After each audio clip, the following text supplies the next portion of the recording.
In 2010, a woman named Sally Challen beat her husband to death with a hammer. In 2011, she was convicted of murder and given a life sentence with a minimum term of 22 years. That was later reduced to 18 years on appeal. Sally admitted to killing Richard Challen in their home in Surrey, but has always denied murder. Her case was taken up by the feminist organisation Justice for Women and is due to be heard in the Court of Appeal next week. If you love this podcast, I'm sure you're looking for other great true crime podcasts to listen to. Wondery, the network behind this show, has other podcasts for you, especially if you love the way we tell stories here on Real Crime Profile. Great shows like Best Case, Worst Case, Locked Up Abroad, and Hollywood and Crime. All of them are amazing storytellers that you're going to love. So if you're looking for more variation in your podcast like true crime, entertainment, or audio dramas, they're all available from Wondery. Just head to apple.co/Wondery. That's apple.co/Wondery. Or if you're an Android user, head to Wondery.fm.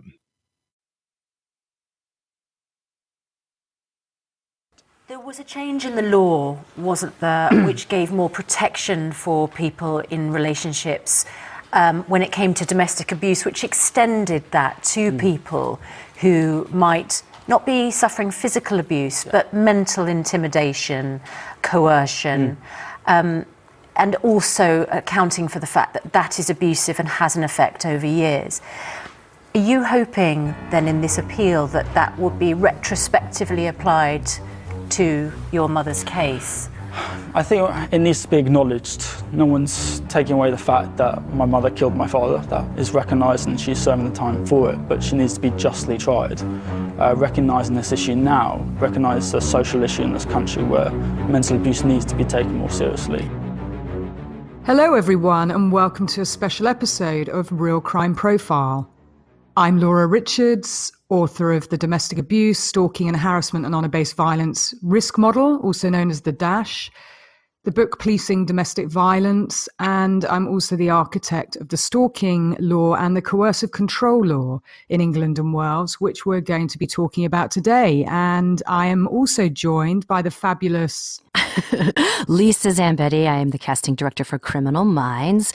And Jim Clementi is not here with us today, not because he didn't want to be here, but we had a conflict of schedules. He's shooting something right now, and so he couldn't jump on with us. But there was some recent news that Laura really wanted to talk about right away, and fortunately, the two of us were able to jump on the Zencaster together. I'm here in my pillow fort in my bedroom, not in the studio. And I'm in a pillow fort in my kitchen, trying to soften the noise so that the sound sounds good. And Lisa and I wanted to drop a special on a subject that's incredibly close to my heart, but it's also close to Lisa's. And so this date, International Women's Day, it means a lot to me for many reasons, but certainly it was 5 years ago today that I was invited to number 10 Downing Street to meet with the then Prime Minister David Cameron, who, following a private briefing by myself and others, as well as evidence from the independent all-party parliamentary inquiry into stalking law reform,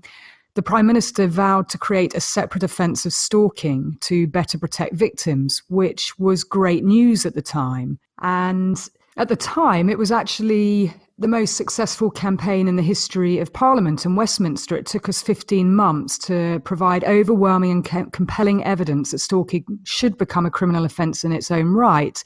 But that was until I spearheaded the domestic violence law reform campaign for coercive control to become a criminal offence, which took roughly 12 months. And that was a campaign led by Paladin, Women's Aid and Sarah Charlton. And why that's important is that it really is at the centre of a particular case that we're going to talk about, and that's the case of Sally Challen. And along with the Me Too movement and many of the violence against women and girls sector and campaigners who continue to lobby for change and work tirelessly to ensure that women are believed and taken seriously when they report, as well as it being 2 years of the coercive control law. And so the particular case that I mentioned that's in the news headlines is the case of Sally Challen that was at the Royal Courts of Justice on March the 1st, so last week.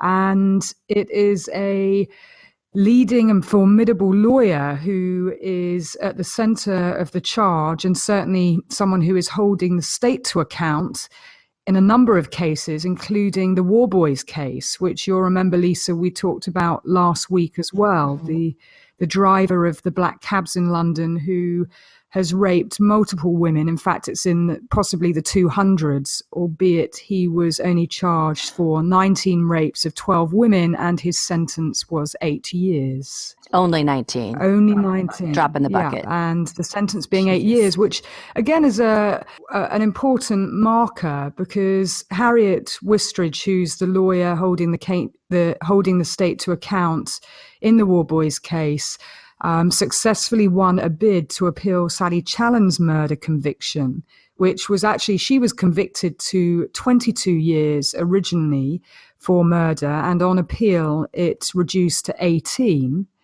But she is highlighting coercive control as a form of provocation that led to Sally killing her husband of 30 years.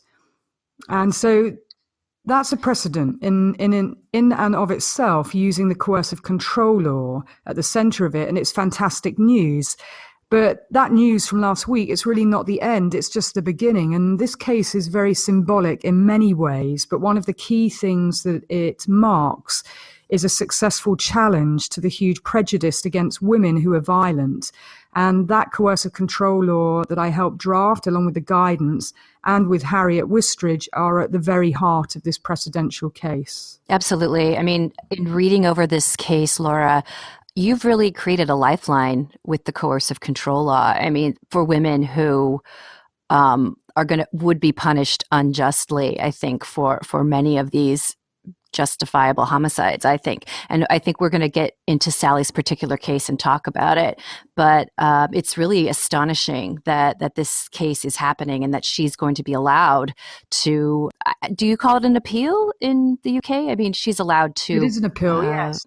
Redefend. Yes, they're appealing that it's a murder conviction and are basically saying that, well, they're not saying that the new law on coercive control should apply retrospectively, but they're saying that the court should take into account a new understanding of the form of domestic violence and abuse, which is coercive control. Right. And why this is important, I think, is something I was reading this morning, is that men who kill their wives or women, they've been able to have this defense that I have just heard of, which is just a shocking term called nagging and shagging, where they've been able to get their sentences reduced or the charges reduced to something more like manslaughter because, you know, when a woman is nagging her husband and being a real pain in the ass, you know, he has every right to shut her up. And sometimes that means he kills her. I mean, isn't that essentially what the nag and shag defense is? Effectively, yes. The feminists do call it the nag and shag defense. And,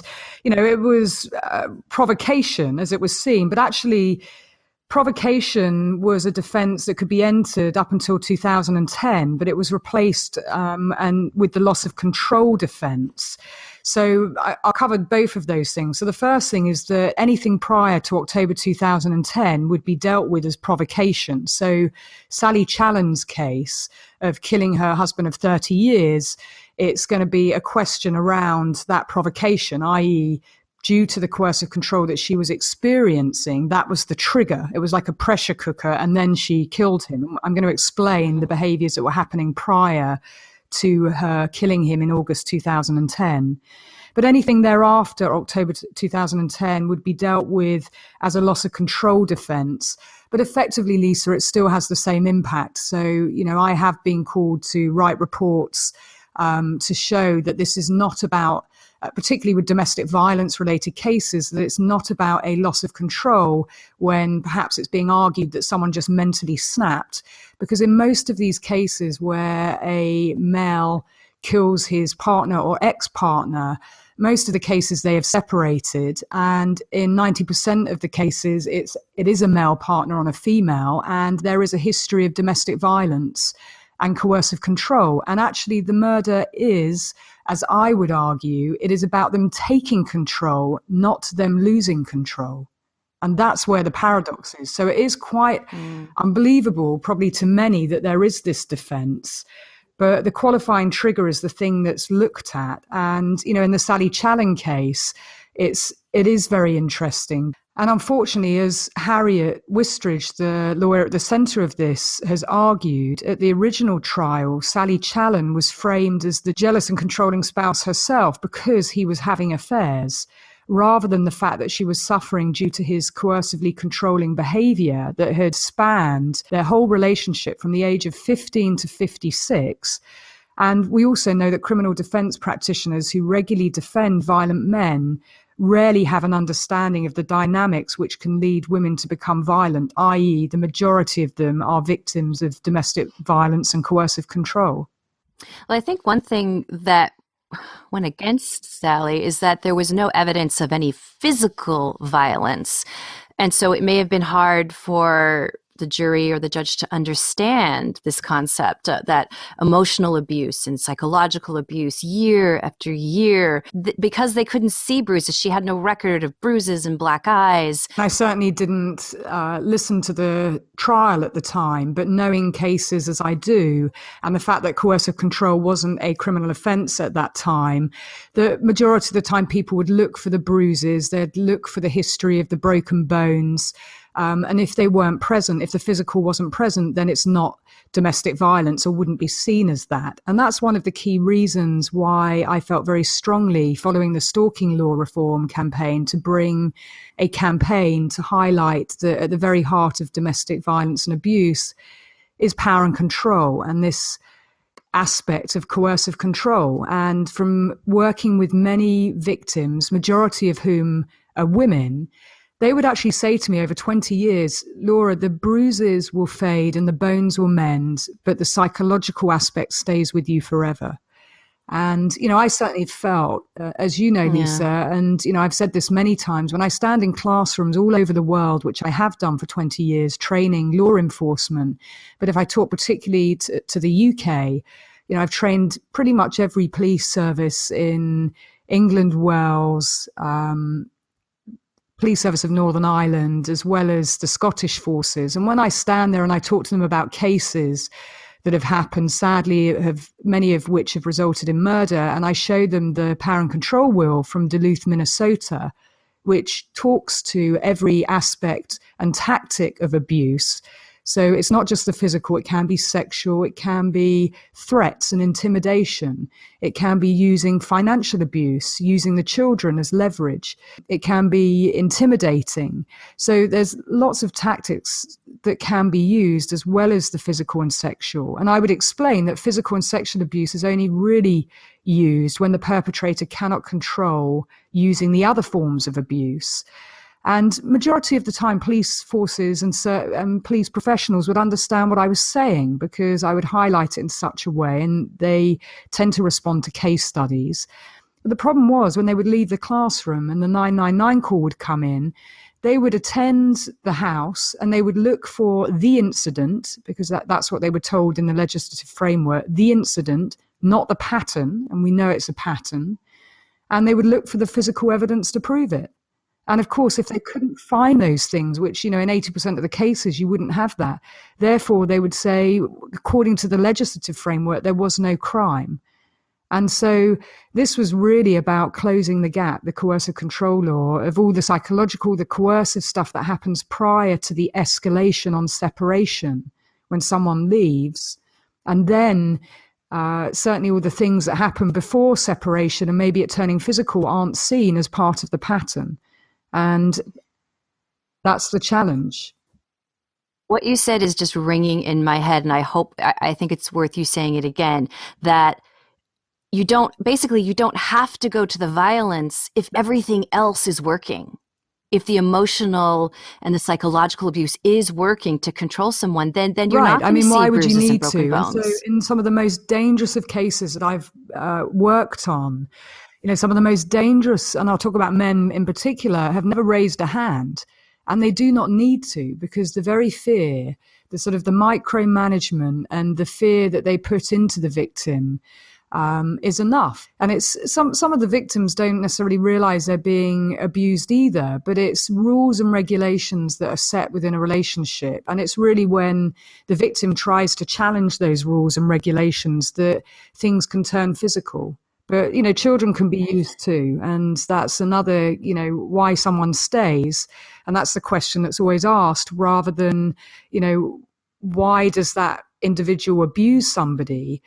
And so we've really got to, I felt very strongly that the coercive control law would change the legislative framework, which was a key gap to ensure that when we're training professionals, that they not only get it, and they not only get that coercive control is the most common context in which women are abused, and it's also the most dangerous, but they also have the tools, i.e. there's a law that they can use to arrest somebody when it's non-physical. And there has to be 2 behaviors or more. And I think one of the interesting things is that it really does mirror the stalking law. And so the stalking law can be used post-separation for when the relationship has ended and then the behaviors continue. But everything that was before separation, it would be called coercive control. And in the Sally Challen case, going back to that, I would probably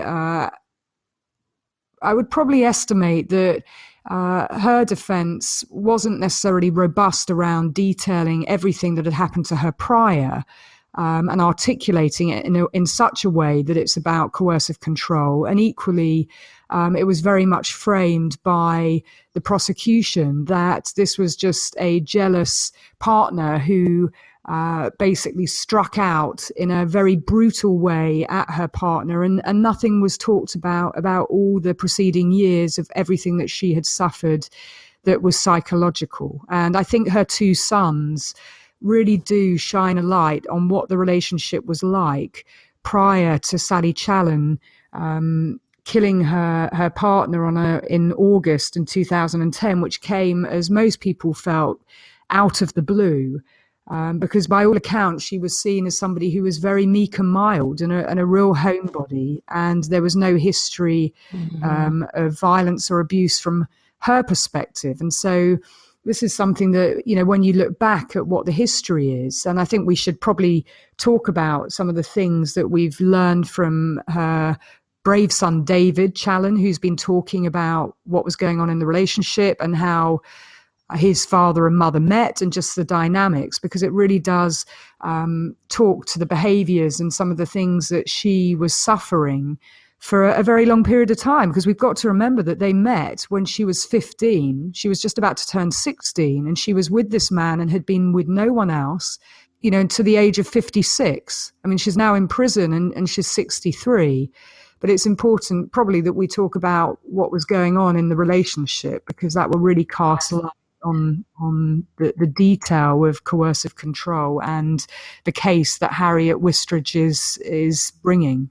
Right, absolutely. So as you say, she was only 15 when they met. He was 22, and her father had died when she was 5, and she really had no other male presence in her life. And so she attached to her husband in a very significant way, with nobody else there to interfere or to challenge it at all.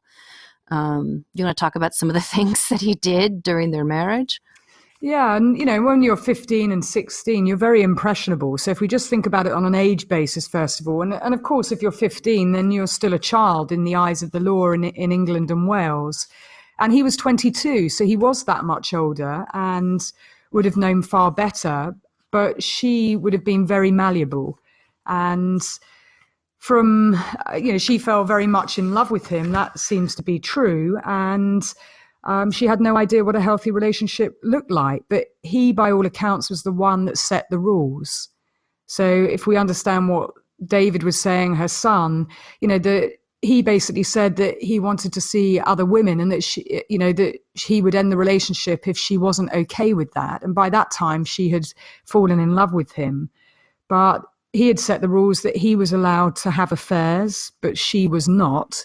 And throughout their relationship, he was cruel and humiliated her and was gaslighting her, it sounds like, from very early on, so that she felt like she was losing her mind. When she did feel brave enough to challenge him about the affairs that he was having, she would basically show him the phone bills and show all the phone calls that he'd been making. And he would say categorically, "You're mad, you're losing the plot. Of course I'm not cheating on you," and would make her feel like she's losing her mind. And then with people that she did have relationships with, he would try and isolate her and break down those relationships so that she felt she didn't really have any support from people. Ensuring that you have full control normally means that perpetrators seek to isolate the victim, so that if you want to try and control someone, you don't want mothers and cousins and best friends and boyfriends, girlfriends and other people attaching themselves to the person you're trying to control. You don't want them to have that support, so you slowly begin to isolate them. And that's what was happening with Sally. And in fact, on one occasion, I think David mentioned that a male friend did kiss Sally in front of Richard, her husband. And that evening, He kissed her on the cheek, like a friendly kiss on the cheek. Yeah. That's right. So just a friendly kiss on the cheek. But he then raped her that evening anally as a punishment to her for, in inverted commas, her behavior. He would also fat shame her in front of anybody, including their children. He also, talk about gaslighting here. He kept denying that he would have affairs, yet he had a Christmas card made with him sitting in a sports car with a bunch of bikini-clad models and sent that out to all of their friends. And I mean, this guy was just a piece of work. I mean, that doesn't mean that he deserved to be killed, but he was just... He had no real love for his family. Even I think David said that after he and his brother had grown past their sort of cute and cuddly age, he just completely lost interest in them and was never around, and it was just a horrible father. I mean, it certainly sounds like that from the way the son, and also what Sally has said subsequently about the relationship. But she knew nothing else, and so a lot of it just really ground her down on a daily basis. And the fat shaming, I mean, let's talk a bit about that. She was basically, at times trying to lose weight. And she would say to him, I've lost some weight over the last week or whatever. And sometimes in front of the children or in front of others, he would say, no, you've still got a long way to go. And, when people were trying to encourage her, he would say, oh, well, you should see her without her clothes on. She looks hideous.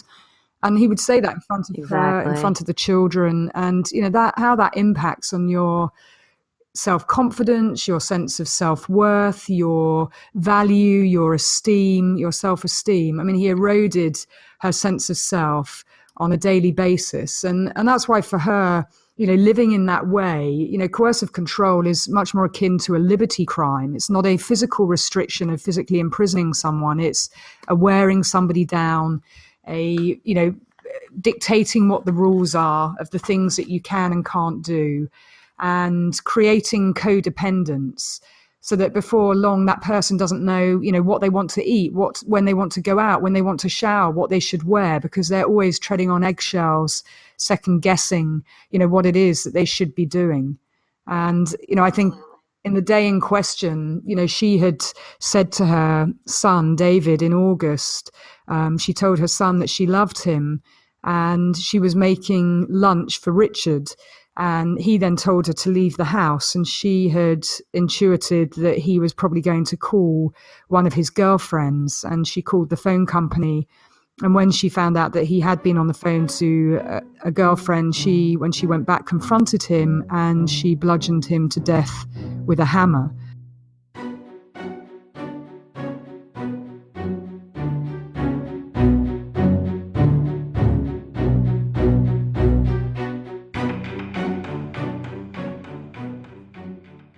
Mommy, Yeah, bud.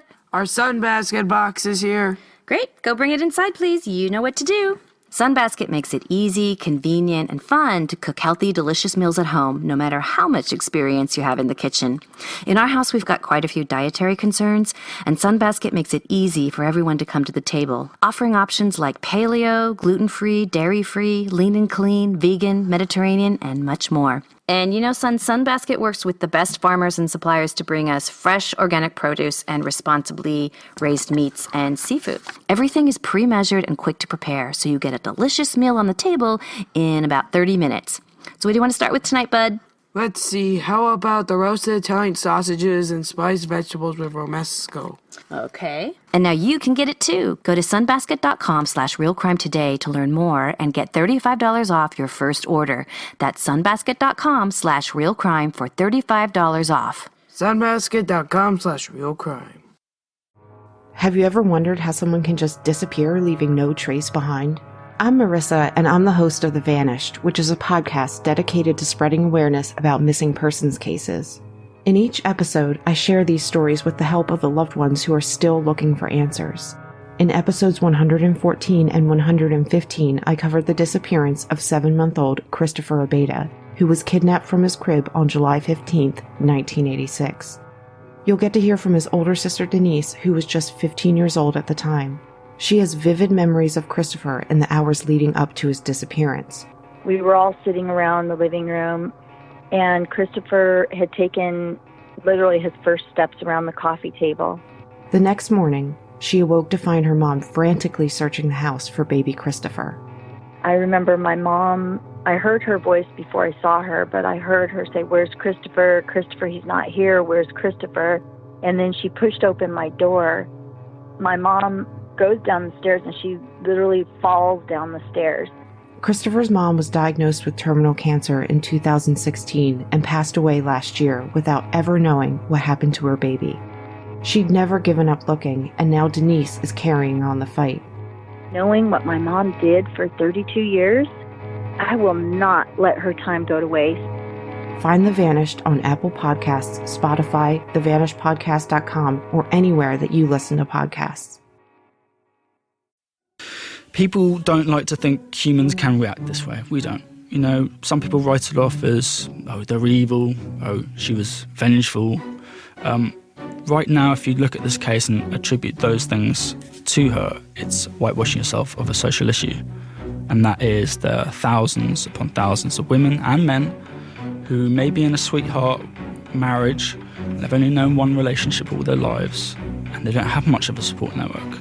And what's happening to them they see as normal. And through years and years and years of abuse, and no one listens, they snap.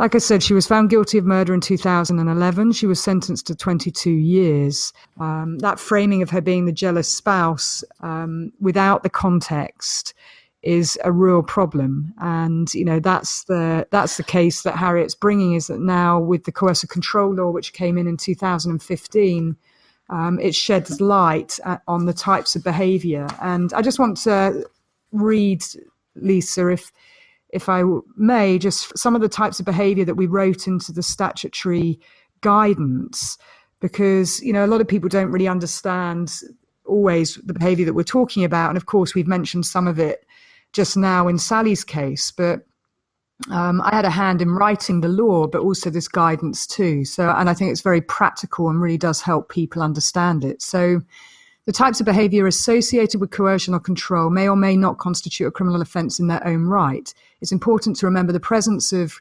controlling or coercive behaviour does not mean that no other offence has been committed or cannot be charged. However, the perpetrator may limit the space for action and exhibit a story of ownership and entitlement over the victim. Such behaviours might include isolating a person from their friends and family, depriving them of their basic needs, monitoring their time, monitoring a person via online communication tools or spyware, taking control over aspects of their everyday life, such as where they can go, who they can see, what to wear, when they can sleep, depriving them of access to support services, such as specialist services or medical services, repeatedly putting them down, such as telling them they're worthless, enforcing rules and activity which humiliate, degrade, or dehumanize the victim, forcing the victim to take part in criminal activities such as shoplifting, neglect, or abuse of children to encourage self-blame and prevent disclosure to authorities, financial abuse including control of finances such as only allowing a person a punitive allowance, threats to hurt or kill, threats to a child, threats to reveal or publish private information or threatening to out someone, assault, criminal damage, rape, preventing a person to have access from transport or from working.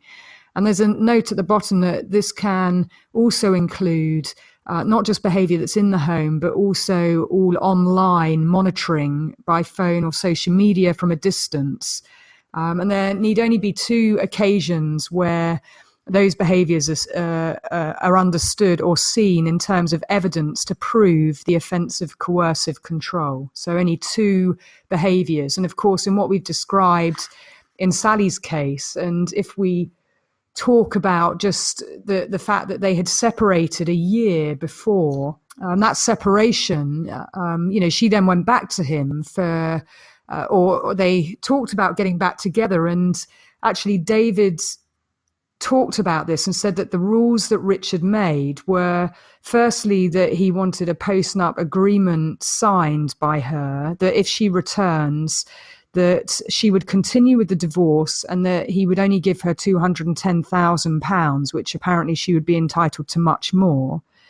He also stipulated that if they went out together, he meant that they were together and she would not be able to talk to anybody else, because when she talks to other people, he sees it as rude, that she wasn't allowed to smoke and that she wasn't allowed to interrupt him when he was talking, and that she would have to sign the house over to him. And these were rules that he set and conditions, clear behaviors prior in the relationship that not just Sally was subjected to, but also that other people witnessed, including her sons. And, that again is corroborating evidence of the offense.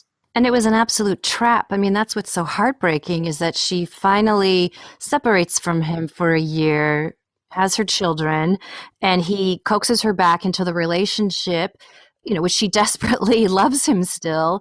And yet there are these horrible rules that she's going to have to live with. And there's just no way out for her. It just must have been so horrible to go through that and know that she's just never going to be free in or outside of that relationship. And one thing that really struck me is David had said that sometimes when she would speak up in front of him, he would actually cover her mouth with his hand. I mean, Laura, have you ever had a man do that to you? I mean, I would imagine I can't even imagine somebody doing that. They would be knocked out if somebody did that to me. And this poor woman, that's what her life was like. She literally could not speak out. She was, certainly walking on eggshells, it sounds like, for the majority of her life. And the double standards that he set are really perverse. And, the sadness about it all, Lisa, that I feel with this case and many others, is that she loved him.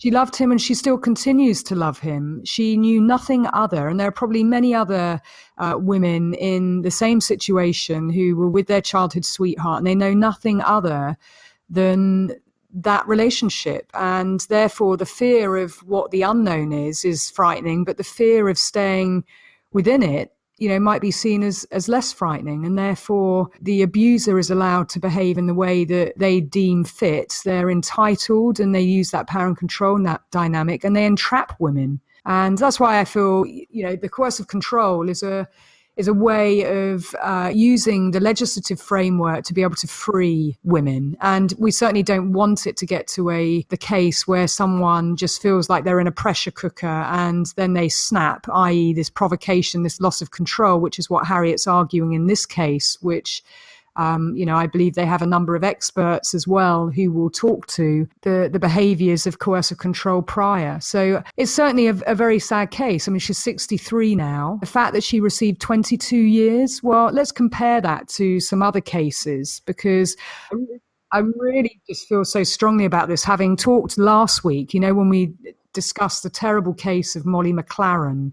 And I mentioned the case of Natalie Isaac that was really significant in the sentence that the perpetrator, Ivan Isaac, got, which was 28 years. I mean, that is very rare. Normally you would see much lesser sentences. But yet, when it's a female, you tend to see much longer sentences than male perpetrators. And I just want to put it in a context of the fact that many male perpetrators have also abused multiple women, and some actually have killed multiple women as well. And, I'm thinking in particular of a couple of cases that I just want to highlight. One was in the news headlines relatively recently. It was a man called Theodore Johnson who killed 3 women. And in 1981, he killed Yvonne Johnson. He tipped her over a balcony in Wolverhampton, having hit her with a vase. He said that they had been arguing, and that factor on its own, so we go back to that nagging and shagging, enabled him to plead guilty to manslaughter on the grounds of provocation, i.e. she had provoked him.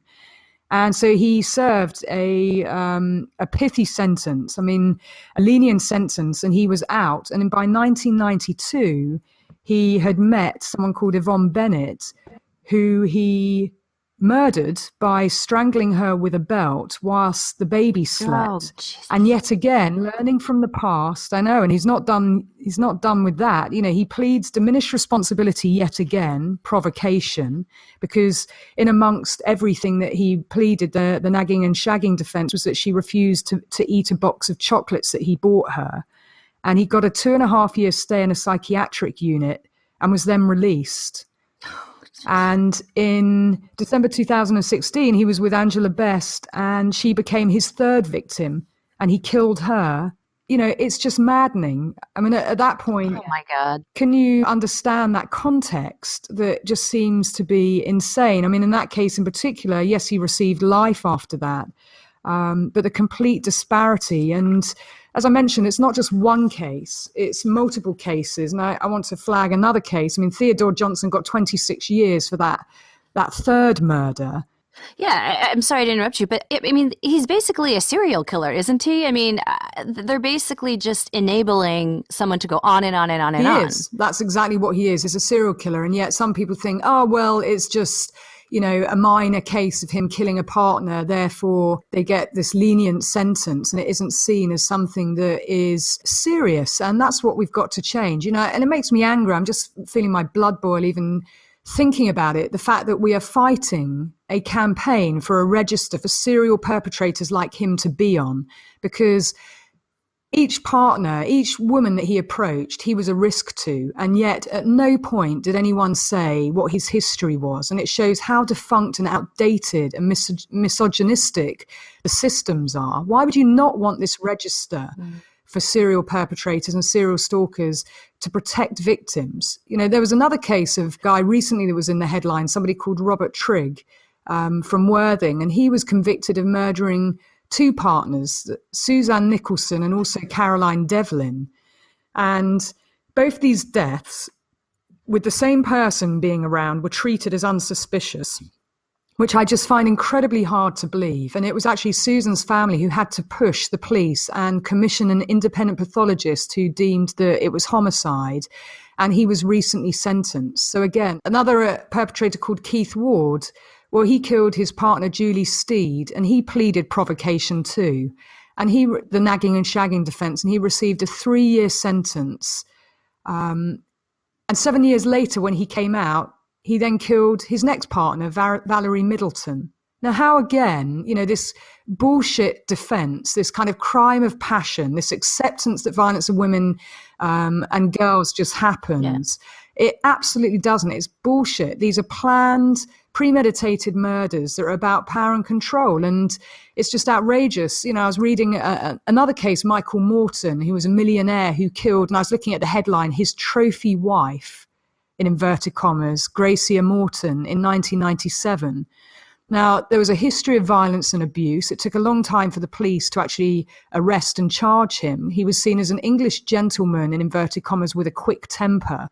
But he had abused multiple girlfriends before Gracia disappeared.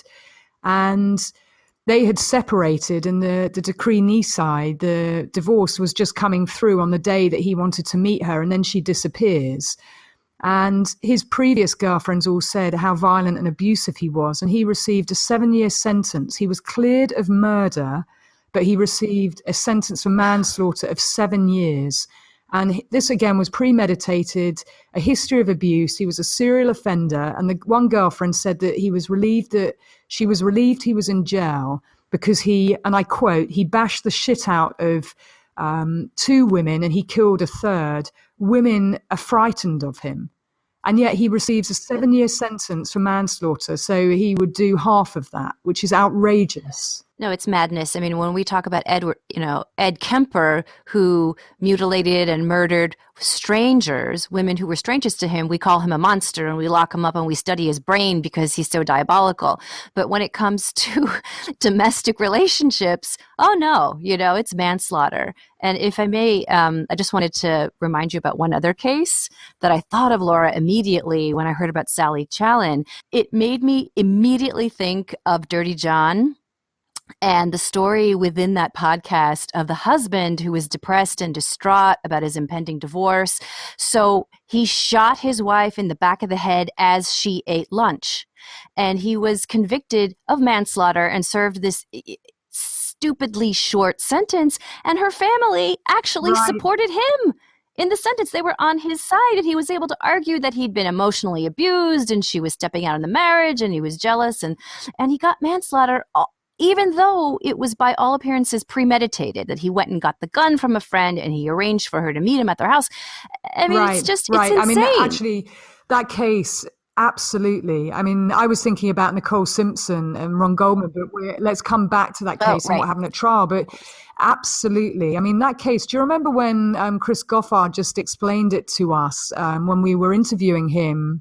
About Dirty John. And, he said, she was eating lunch and he just went and shot her in the back of the head. And he basically just said it as clinically as that, as if there was nothing that went before it. And then we asked the questions about, well, what happened before it? And of course, we then learn about this whole history, as you quite rightly said, of coercive control. They met when they were young. She was pleased by him, even down to him not allowing her to wear a bikini because he didn't want her body on display. And he micromanaged every aspect of her behavior. And yes, the mother, you're quite right, Deborah's mother forgave him. She was a very religious person, and that weighed in heavily in his favor. And therefore, I call it, it's something that, I read a lot about these cases, and I've also worked on many of these cases. But what it boils down to is that it's misogyny enshrined in law. It is a double standard. And why should the courts consider this kind of nagging or shagging or this arguing to be more of a mitigating factor in a murder than the horrendous abuse or humiliation that Sally Challen has suffered, for example? And it's a complete double standard, and it makes my blood boil when you see such injustice in cases. And the coercive control law is there to be used. It's in England and Wales. Scotland have just passed their offence of coercive control. I would really like to see this offence in the US, and I've been talking to a number of people about bringing this as a campaign in California to start with, because I think that there are so many cases. When we think about Nicole Simpson and Ron Goldman and what happened to Nicole, so everything that occurred prior to her murder, again, her behavior is being checked online, offline. She actually said that he was stalking her in the relationship, but also when they separated. But actually, Lisa, I just wanted to talk to you about, some of the background of that particular case, because it's something that, I learned when I was doing some digging around it, and in particular about Lenore Walker, who, joined the defense team, who was she was seen as the foremost expert in domestic abuse because she wrote the book. And she kind of coined the battered woman, that's right, in 1979. And she kind of coined this term, battered woman syndrome, the defense of women who kill their abusers, you'll recall. So she joined the defense team she was approached by Johnny Cochran. Now, I think it's it's always about who you know, right? She apparently knew Johnny Cochran from when he was a prosecutor in LA County District Attorney's Office. And he headed, would you believe, a domestic violence task force. Did you know that? Well, no, I did not know that. I know. Oh my God. Talk about the fox guarding the hen house. I mean, what? It's insane, and it's a freaking genius decision on his behalf in that case to approach Lenore Walker because she and he had worked together along with somebody else as well on several homicide cases where he had defended battered women. So I'm just going to let that sink in. He had previously worked on several homicide cases where he defended battered women. Now, Lenore Walker trusted Cochran, and she then spent hours assessing OJ Simpson. And you'll remember her testimony played a key and critical role in the defense rebuttal of the prosecution case that Nicole was murdered after the culmination of obsessive controlling behavior and battery by Simpson. And it was lost on people, I think, at the time. You know, she was the expert at the time on battered women who kill. So the Sally Challen type case. She was not the expert on domestic violence victims, abused women who are killed by their abuser. Right. That was the case that Johnny Cochran was defending, a domestic violence victim, Nicole Simpson, who was abused, controlled, and stalked and terrorized and terrified by a certain individual across her life course. Well, that individual is OJ Simpson. And that was the case that was at court, not a battered woman who had killed her abuser. And that was a point that seems to have been lost on everybody. So when Lenore Walker makes her points, and her key points were, when a batterer or abuser kills the person he abused, there's an escalation of behavior. And she said she didn't see that pattern in this case. What? Well, that's what she determined. How could she not see that? That O.J. Simpson's behavior did not match the behavior of stalkers, which again, that was not her field of expertise. Her expertise was about battered women who kill. And yet that was never challenged. And the very fact that it wasn't just challenged, it was that Marsha Clark was also put on trial, you'll recall. I mean, the whole power and control dynamic was turned on its head, and Nicole was placed on trial, as was Marsha Clark. But I just think that it's an incredible backstory to that case that, you know, Johnny Cochran used one of his colleagues that he knew would just literally fire a huge torpedo into the prosecution's case, using someone like Lenore Walker, which a lot of the feminist sector, you know, were up in arms about. But I do think that played a critical part. But she was not an expert on women who are abused, who are then killed by their abuser. And I've actually written papers on this myself, which, you know, I've published in 2003. I published my findings on the multi-agency domestic homicide reviews that London had conducted. And I had assessed all of those reports and published on it, as well as a paper called Getting Away with It. And I also published the book Policing Domestic Violence. And I'm an expert in this field too. So, you know, I am pretty on point. You're the shit. You are the shit on this. Well, I'm more up to date, I would say, you know, on battered women. So those who are abused, who then go on to be murdered, because that has been my expertise, where hers was the other way around. So, but I think the backstory is very interesting. And of course, it had very serious repercussions.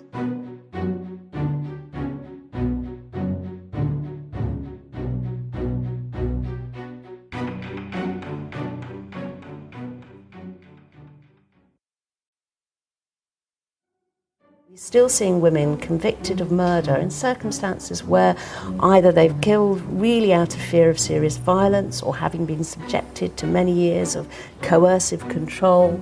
The courts and the legal system still don't seem to be able to understand the mitigation of those killings, and therefore those women are being convicted of murder where they should at least be convicted of manslaughter. Well, it's so funny that you mentioned Lenore Walker. I had completely forgotten her role in that case, but I've been reading a lot about her the last day or so because of the battered woman syndrome defense, because it made me think that that might be something that Sally Challen's lawyer would use to sort of help her mitigate her sentence. And, you know, I'm sure at the time, you know, a diagnosis of that, because of course now it's considered it's a subcategory of post-traumatic stress, disorder. I know you don't like that disorder part, Laura, but that's what it's called in the DSM. It's a subcategory of the post-traumatic stress disorder. And it's been a lifeline, this diagnosis, for a lot of women who've borne just unbelievable abuse at the hands of their partners. But unfortunately, it also labels them as mentally ill. And it's sort of a double-edged sword because in some ways, these women are responding to a threat the way that any reasonable person would. It's in a way, it's self-defense, and they're not mentally ill. But of course, it's probably easier to view it as a mental illness in order to, get a better outcome. Yeah, I mean, post-traumatic stress, the reason why I don't like the term disorder is that it is a perfectly natural response to, seeing yes. whether it's abuse or violence. Of course, veterans suffer very severe from war-torn conflict zones, PTS. So, but it is a normal response. And, I think that there's two parts to that. Yes, in Sally Challen's case, so it certainly will be something that, Harriet Wistridge is using a number of experts, one being Davina James Hammond, to explain coercive control and to explain that loss of control, the trigger. So the trigger for her, it was like a pressure cooker, and then, she snapped, and there was no history of violence or abuse prior to that. Now that's different from men who commit domestic homicide. So the other side to the cases, which I was just explaining, which goes against what Laura Walker said, is that in 90% of the cases of DV homicide, it's men who kill women, and there is almost always a history of abuse.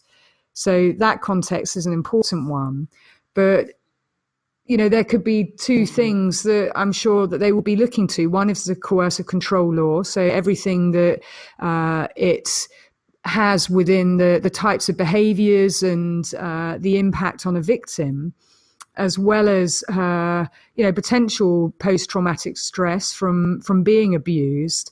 And, there may well be, a condition there of post-traumatic stress disorder, a form of, a psychiatric disorder that they may well argue. So it's going to be interesting to see. We haven't had a case like this before, and I think it really will set the precedent because, of course, there are lots of other cases where, we've seen long sentences for women who have killed. And I wanted to mention one other case, Kirsty Scamp. Now, if I just give a little overview and what happened, but these are kind of the run-of-the-mill cases, sadly. So Kirsty Scamp stabbed her boyfriend, Jason Ball, to death on his 28th birthday. She had been reluctant to go out to celebrate with him because she was wary of his heavy drinking and his cocaine use, which she knew often led to violence. So he insisted that they went out in the late afternoon to meet friends, and he drank heavily and took cocaine. And when they returned home, they started to argue, and she was trying to stop him from drinking more. And he started to punch her and pulled out clumps of her hair. She then leaves the flat to try and calm down and sits on the steps outside, but she hears him, as she calls it, slagging her off, and went back in to confront him.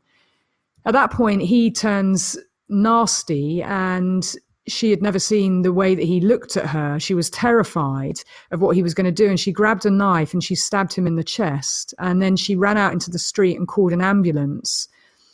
So while she was awaiting trial, the prosecution barrister offered her a deal by basically saying that the Crown would drop the murder charge as she pleaded guilty to manslaughter, which she rejected because she felt she had acted in self-defense. And she said, "I don't remember killing him, but I suppose I must have done," she wrote in a letter from Holloway Prison. But she said, I just know I was scared that he would kill me. So like most women jailed for murder, she basically said that she loved the man that she killed, but she wanted to try and help him break out of this increasingly frightening behavior. She wanted him to stop abusing her. He also suffered mental health problems that erupted when he drank or did drugs. And he repeatedly attacked her. And in fact, the penultimate attack before she killed him, he perforated her eardrum, and he was on bail for that offence when he died. He had also assaulted previous girlfriends, some of whom testified at Kirsty's trial. And just a background to Kirsty, she'd grown up in domestic violence and spent much of her time as a child living in refuges with her mother. And while she was with Bull, her partner, she was working in a care home for vulnerable adults with behavioral difficulties. But after 4 days of deliberation, the jury returned a majority verdict and found her guilty of murder. So they didn't accept there was diminished responsibility or this, loss of control. It was self-defense. And the judge said she must serve at least 12 years. And the judge also commented to her that she should have been able to tolerate his outbursts because of her experience at work. I mean, can you believe that? The judge saying that you should be able to deal with the abuse and the violence because of your experience at work. And, her work has nothing to do with what her personal life is. And the residents that she worked with weren't controlling her or beating her. But, she is in Holloway Prison serving that sentence. And she's not the only case. I mean, there's Harriet Wistridge's charity that she set up, Women for Justice, which she set up with Julie Bindel. They're doing fantastic work advocating for women. And so this is just one of many cases, but that double standard, and Julie Bindel actually calls it, misogyny enshrined in law. And it's got to stop. We've got to call it out. You've got to have champions like Harriet Wistridge and Julie Bindel who are shedding light on this. And, I felt it was very important that we do the same, because it's outrageous and it's got to stop, this double standard. The one thing I wanted to add about Lenore Walker, something that she describes in her book, The Battered Woman, is this idea of learned helplessness, which I thought was just such a fascinating concept and aspect of battered woman syndrome, where it's like it sounds. You learn from this relationship that you're helpless and there's nothing you can do. And the premise is based on the research by Martin Seligman, who had done these experiments on dogs placed in cages with electric shocks, and after a while, the dog won't even jump from the shock.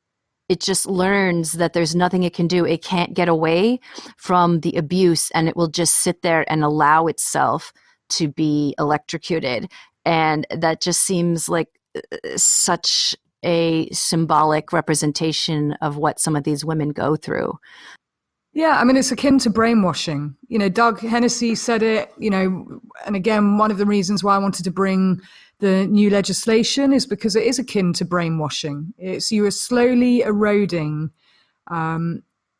every aspect of the victim, of their morals, their values, their likes, their dislikes, and it's insidious. And it tends to be a slow burn, and the set of rules are gradually introduced and laid down, and it erodes the sense of self. That's why Professor Evan Stark calls it a liberty crime. And there are invisible chains placed around the victim, and it's the same thing that you keep putting your, touching a naked flame, you get burned. But if that's the only thing that sometimes, and there's this phrase called better the devil you know, that you stay in something because the fear of the unknown is far greater, and so it does all play in. And, much of the abuse that women experience is hidden. And that's why this case really does shine a light on that, and the coercive control law coming in. And, one of the other sort of Hollywood shows I wanted to make mention of is Big Little Lies, which, I know you watched, Lisa, and felt strongly about. Yep. But, it's also a key aspect that you see her. She looks like a strong woman. She was a lawyer before, and she's slowly had all of that taken away, although her life looks perfect, but she's not allowed to make any decisions. She has no freedom of choice.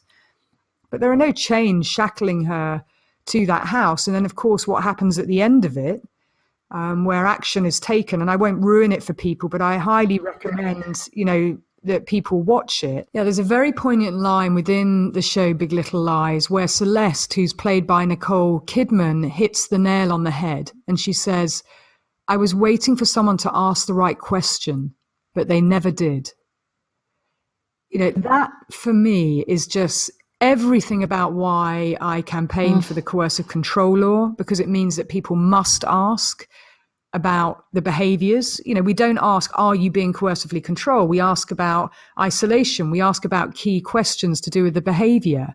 And that's why the training is key, but it's also in the DASH, the domestic abuse, stalking and harassment and honor-based violence risk model. You know, asking those questions and asking it in the right way gives an insight to what's happening. And like Celeste said, Nicole Kidman, I was waiting for someone to ask the right question, but they never did. We should all be asking those questions, because whatever it might look like on the surface, you know, you can have someone who looks like they've got the perfect life. And I'm sure Sally Challen looked that way too. But behind closed doors, other things may be happening. And, you know, asking those questions is everything that really my career has been about, and creating tools to help practitioners. And, you know, as you know, Lisa, creating the podcast so that if you're sat at home or in the car or at the gym, you might be listening to this and wondering, you know, whether what you're experiencing is coercive control.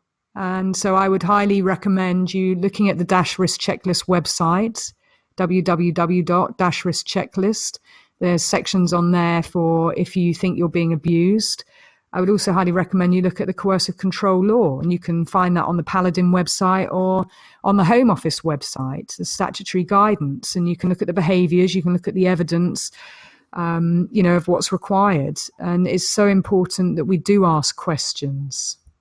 One thing that David Challen said about his mother, that is, it's very ironic that now she's in prison. She actually has found some independence through learning about coercive control, and that I guess she had taken a class, you know, in prison, and said, "Oh my goodness, this describes me entirely. This is me."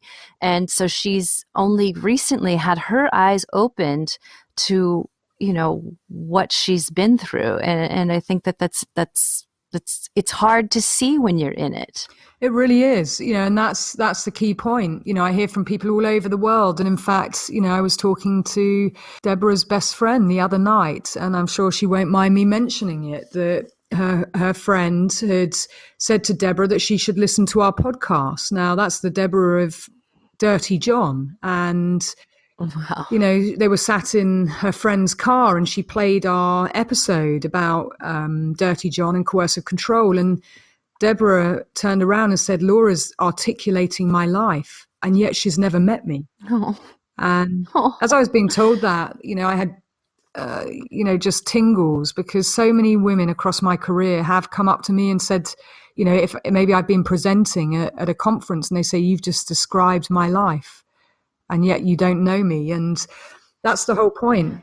It shouldn't be hidden anymore. We're in 2018, for crying out loud, you know, and raising awareness and shining a light. And Harriet Wistridge has been doing that from the legal perspective. And I just want to make mention of Harriet again, just about her background, because she is a real shero. And not only is she bringing, or was at the center of the War Boys case of holding the state to account of why they have decided that he is safe, in inverted commas, to be released, and asking about that decision.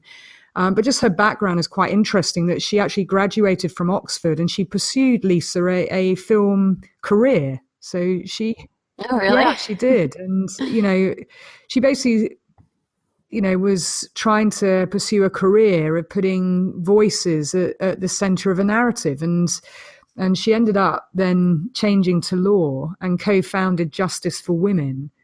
And she helped overturn the conviction of Emma Humphreys. Now, that's, again, another high-profile and important case in the UK. And she was 17 years old, and she murdered her violent pimp, and she got a completely disproportionate sentence. And Harriet, I didn't realize, was at the center of that conviction being overturned.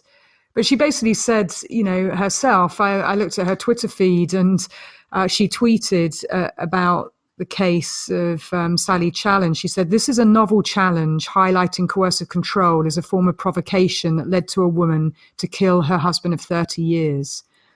And I'm so glad that we've got people like Harriet, who is up for the novel challenge, to challenge the state, to hold the state to account, to stand and be the voice of victims, people who don't have a voice, And of course, that really does chime with me. And it was interesting that she said, the film career to law, to what she's doing now, Justice for Women, it's all the same thing. It's about giving the voiceless a voice. And I thought that was so well summed up by her. And I wanted to thank our many listeners who have written to us over. Do you know that we've been doing this podcast for almost 2 years? Yeah, that Can you believe resonated that? with me yesterday, actually, because someone was saying to me, how long has Real Crime Profile been running? And I said, I think it's 2 years. But in those 2 years, we've had, I mean, people are so generous to share their stories with us, but so many people in these same situations and realizing that they're in a coercive control relationship and getting help. And thank you all for sharing those with us. It makes us so relieved that we could have a little part in helping you. Certainly, Laura and Jim are the big movers in that department. But, I just feel so proud to be, associated with a podcast who may have done some good. And it's become so much bigger than I ever thought it would be. So I'm just really proud. Well, you should be, and you're a key part of that as well. We all do this together, and we have that shared vision and aim that we want to be able to shine a light and raise awareness and reach people in a way that we haven't been able to. And I certainly feel, Lisa, I can stand in classrooms. I've been doing it for 20 years, and I may train 25 people at a time, or I go to a conference, that might be another 100. But we reach people from all over the world in our little podcast that started in earnest of, the three of us jumping in a booth and not really knowing if anyone would listen to us. And exactly, they do. And, we've heard from many professionals as well. I was so pleased to read a tweet. We've had a couple of them, actually. One was from a prosecutor saying, thank you, Real Crime Profile, for all that you do. I prosecute cases, and you've really changed the way that I understand cases because of what you talk about in terms of coercive control and stalking and sexual violence. And a psychiatrist who wrote the same, which it really does. That makes me walk 10 feet taller, because it means that, we're reaching people that ordinarily we wouldn't. I just feel there's some great traction in the UK at the moment in terms of just some of these wins that are really, they're not the end, they're the beginning of challenging in a different way. And, I think misogyny needs to be seen as a form of dangerousness. And, men who hate women are a danger to everybody. They are the Edmund Kempers, and we've talked about many of these cases when we talked through Mindhunter. I kept banging the drum. This is about misogyny. This is about hatred. This is about men who hate women and who are very open and candid about that. But we also deal with cases where it doesn't look like hate on the surface. And, Sally Challen, this power and control dynamic, this insidious, this eroding of everything that she was about, and the way that he objectified women and treated women, and the standard that he set, telling his son, "Oh, go and sow your oats and don't settle down with someone," and, basically be misogynistic, and the way that he was raising his children, that's got to be challenged. And Sally didn't know any different. She didn't have any other experience, and everything about her, was eroded by him. And so, those men who do this covertly, and the silence that allows them to get away with it, is the thing that we need to break. Getting people talking, making it, as a good friend said to me, you've got to get people talking about this at dinners that they go to, so that it's not something that is just a woman's issue. This isn't about just women. If you have a sister, a mother, a best friend, your daughter, this is about everybody's problem. We should all be wanting equality and girls and women to be treated with dignity and respect. And that's why we've got to have this conversation more and more. And yes, we are talking about the women in this episode because it's International Women's Day, and because, as I mentioned, in the cases, 90% of the men committing murder in the domestic violence homicide situation, and the female has previously been abused, and many of them are serial perpetrators. So again, another nod, please sign our petition for the Register for serial stalkers and domestic violence perpetrators.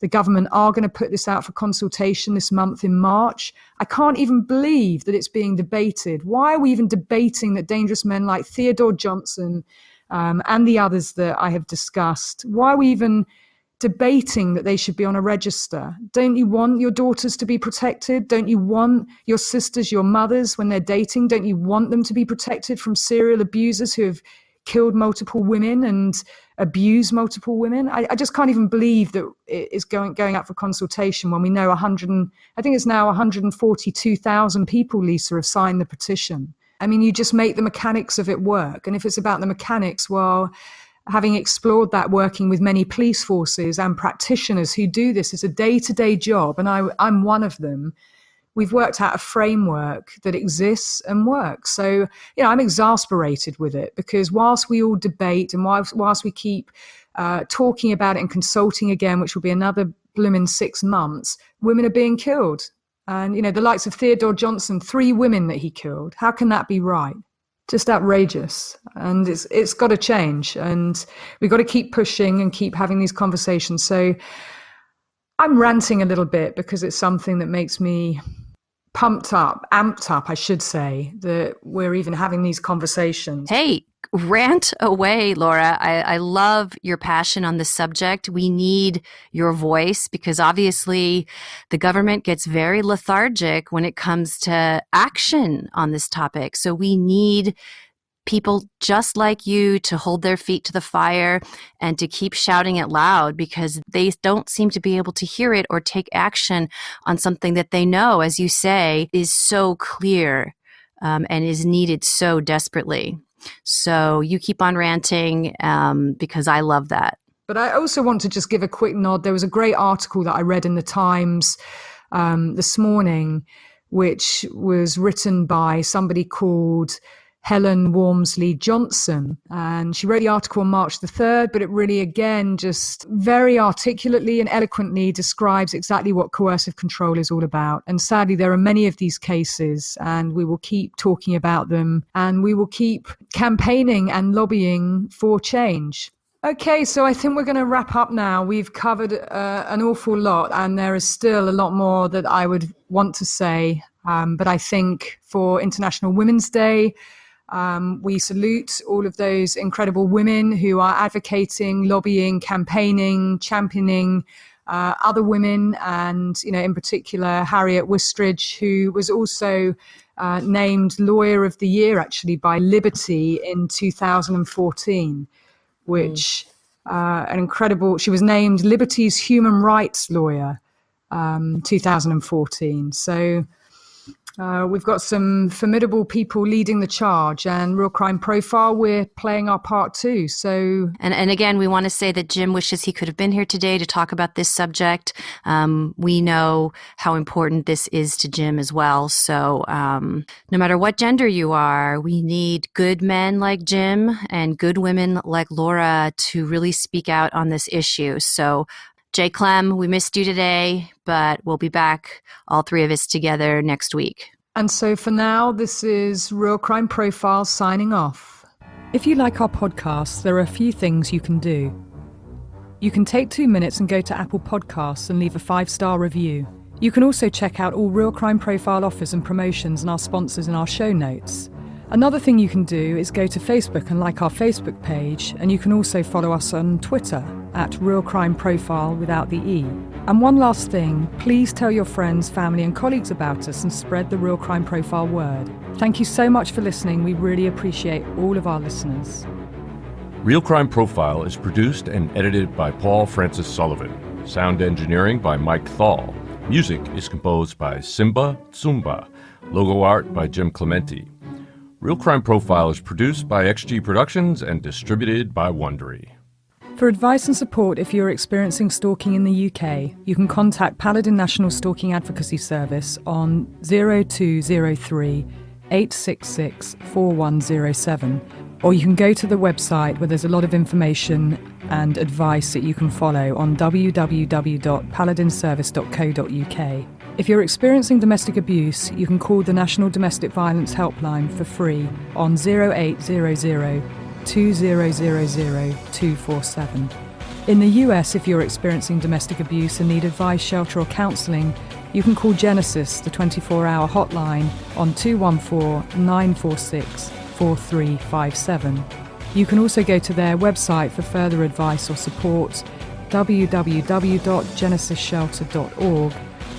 And there's the domestic violence hotline on 800-799-7233.